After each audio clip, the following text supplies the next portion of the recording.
Good morning, and welcome to another edition of Macro Now, set to be released every Monday morning.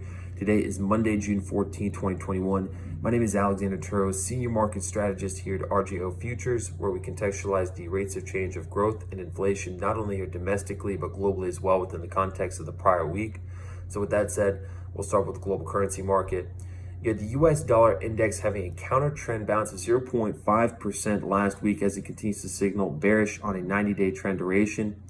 On the other side of the US dollar, you have the euro versus the US dollar correcting minus 0.5% in hand as it was signaling immediate term overbought late last week as it continues to signal bullish on a 90-day trend duration.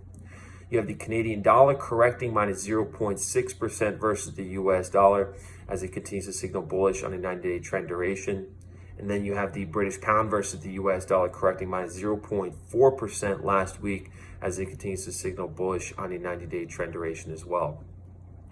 Moving on to commodities, take a look at the CRB index, just continued its inflation higher to a new cycle high now of plus 0.9% last week and now plus 9.1% if you look at a 3-month trending return. Breaking that down further in WTI oil, that inflated another 1.9% last week, also to new cycle highs, also up for 8.9% in the last 3 months on the back of falling volatility. OVX is the ticker on that, down to around the 30 handle with potential to break below there as well.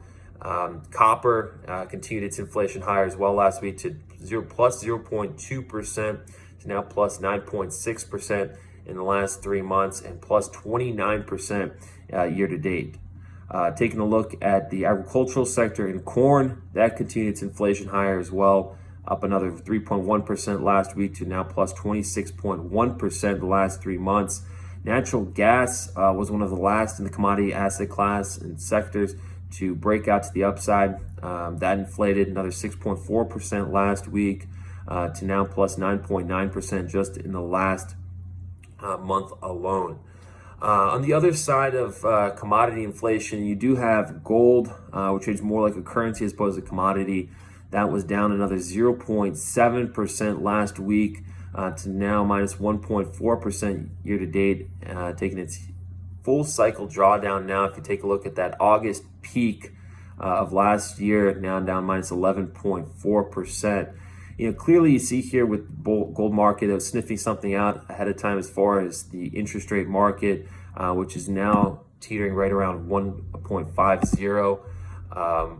If you take a look at moving along to just touching on rates, you did have high yield bonds hit new all-time highs alongside the SPY just last Friday. And if you take a look at high yield OAS on the back of that, that was down 7 basis points last week as well, about 290 over currently. Touching on global equities, well, prior to, let's follow up on the 10-year here. The 10-year has immediate term upside to about 170.